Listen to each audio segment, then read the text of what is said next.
Oke. Niatnya mau ngefitnah itu tujuannya apa dulu nih? Satu persatu kita bahas. Ini Al-Quran depan mata. Mau mencari kesalahannya satu persatu dan seterusnya. Gimana? Kenapa tertarik ke Islam?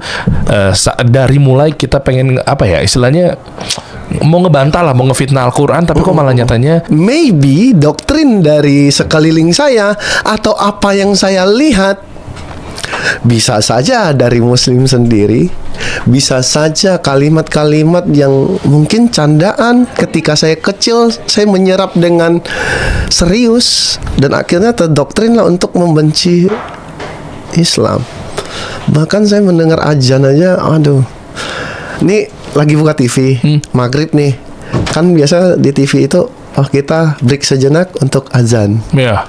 Gue matiin tuh TV. Allahu Akbar. Alasannya? Nggak ngerti.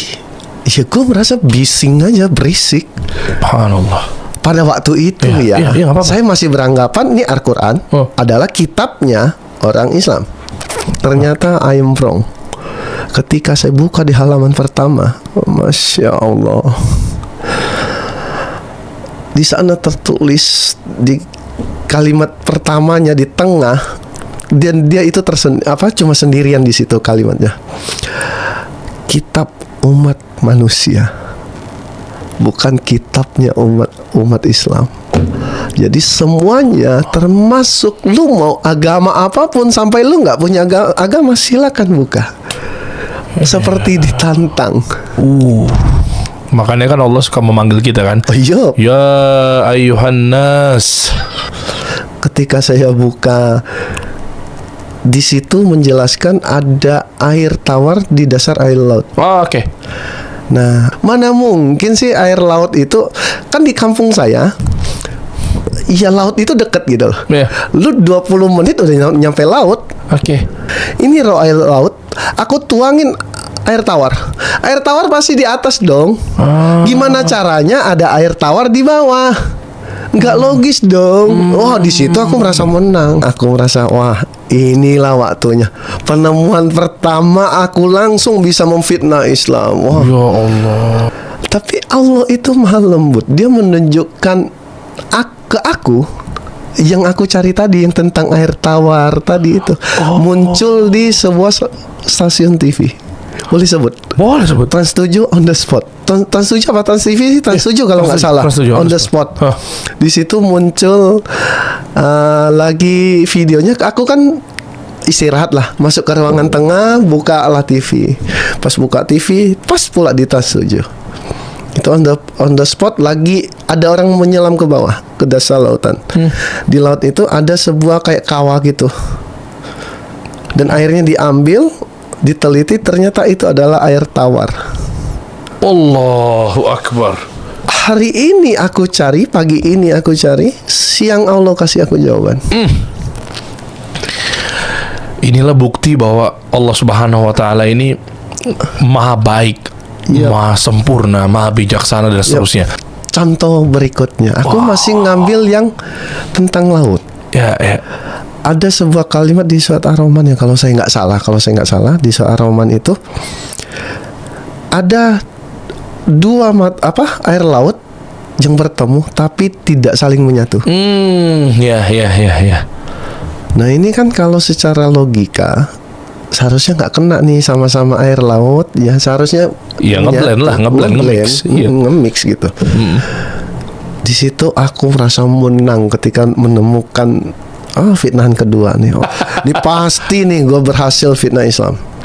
Gue di Kaskus udah nulis tweet segala macam, udah gue save, tinggal nunggu waktunya kan, ada timingnya, nunggu orang rame kan, jam 7 malam gitu kan, orang-orang lagi istirahat gitu.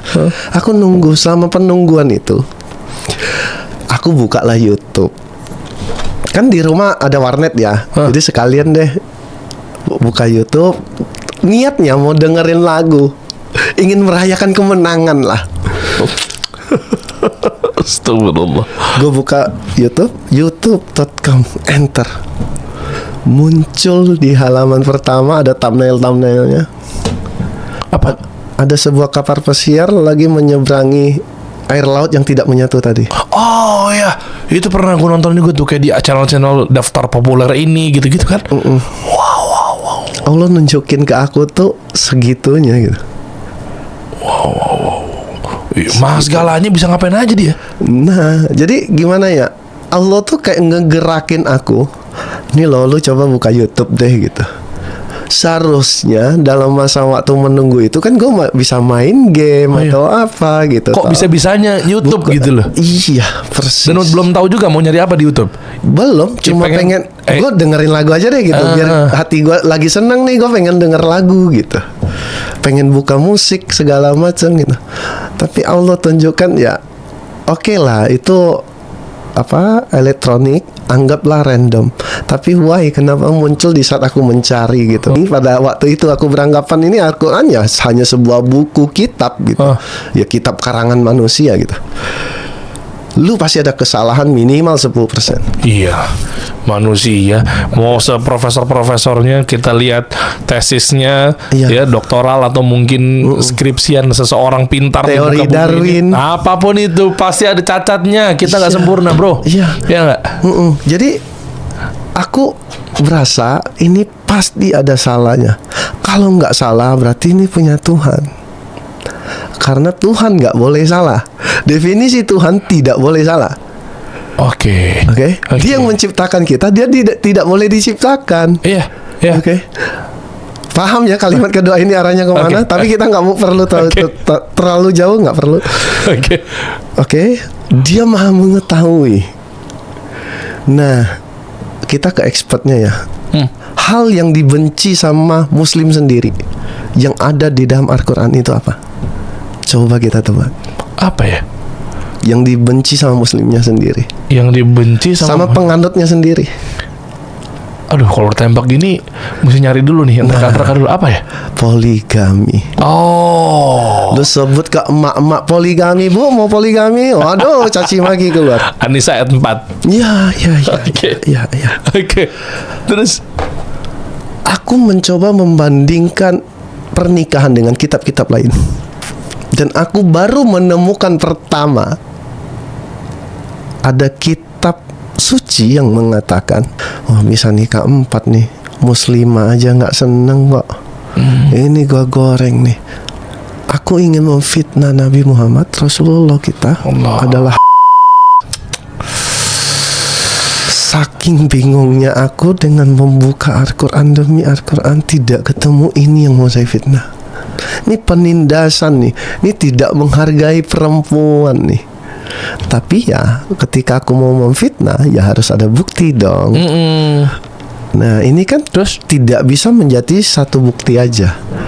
Jadi aku kan di Google ini serba canggih ya. Kita ingin mencari ratio perkembangan laki-laki dan perempuan itu kan bisa.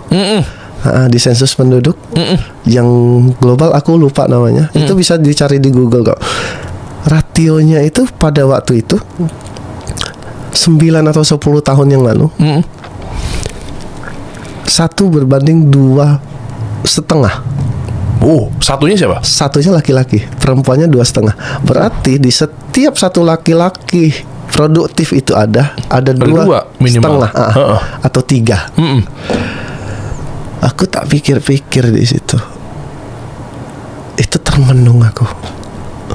Aku membayangkan bagaimana seseorang yang hidup di padang gurun, gersang, dia bisa mengetahui tentang hal ini, tentang populasi manusia yang tidak seimbang. Di situ jadi aku mulai flashback. Gimana dia bisa tahu? Aku berusaha mencari lagi tentang poligami ini. Kenapa Rasulullah membolehkan itu? Aku cari sejarah demi sejarah. Aku melakukan kekalahan aku sendiri dengan membuka sejarah. Gimana tuh? Di zaman Rasulullah, saudagar, orang kaya, raja itu menikah lebih dari 100. Punya gundiknya lah. Halusnya ya apa sih? Permaisuri. Ada selir. Ya.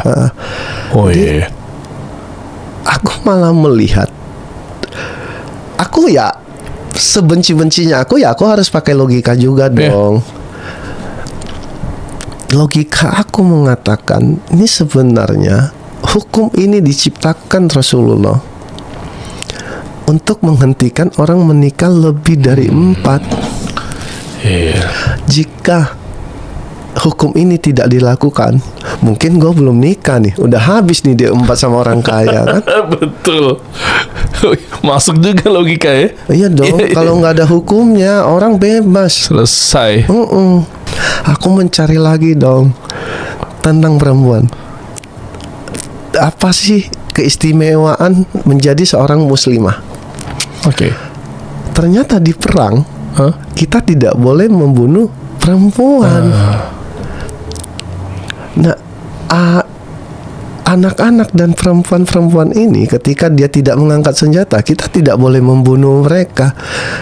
Aku tuh berpikir, ini Rasulullah pada waktu itu niat perang nggak sih? Dia perang dengan peraturan seketat itu. Perempuan tidak boleh dibunuh. Bahkan gereja juga nggak boleh dihancurin kan? Kencing aja nggak boleh di atas lubang, nggak boleh masuk ke dalam lubang itu. Mau bikin apa? Selama perjalanan perang tidak boleh asal memotong pohon. Rumput pohon, iya. Iya kan? Sih, sampai pohon aja diliatin gitu. Jadi aku melihat sebenarnya poligami ini ya untuk melindungi perempuan. Batal nih agenda sosialis dan lain sebagainya. Yang katanya kan kami harus dihargai dong, setara dong. Ya kan feminis kan begitu agendanya. Islam sebenarnya menghargai perempuan. Justru itu. Iya. Ketika Anda memeluk Islam, justru kami memuliakan perempuan, wanita. Iya persis. Kita jaga, kita lindungi, nggak boleh keluar rumah. Ibaratnya gitu kan, sholat aja yang paling baik, dia sebaik-baiknya sholat di rumah. Itu kita jaga, bro. Yoi. Malah kita anggap sebagai ratunya kita kan. Perempuan-perempuan di rumah kita ada ratu kita semua. Ratu Inggris nggak boleh disentuh sembarangan loh. Iya dong. Iya, betul. Selain raja dan anak-anaknya ya nggak boleh disentuh. Bisa ditembak di tempat kalau berani maju kan. Nah inilah Muslim sebenarnya ya untuk meratukan perempuan-perempuan. Oh itu ternyata kebantah juga tuh ya. Iya kebantah semua. Jadi akhirnya aku merasa aku kalah dari sebuah benda mati. Al-Quran, aku mengaku kalah sama lo. Yang bisa aku lakuin ketika kalah, berarti aku harus mengakui kemenangan dong. Saya memutuskan untuk syahadat di situ. Alhamdulillah. Saya syahadat pertama itu di Pontianak.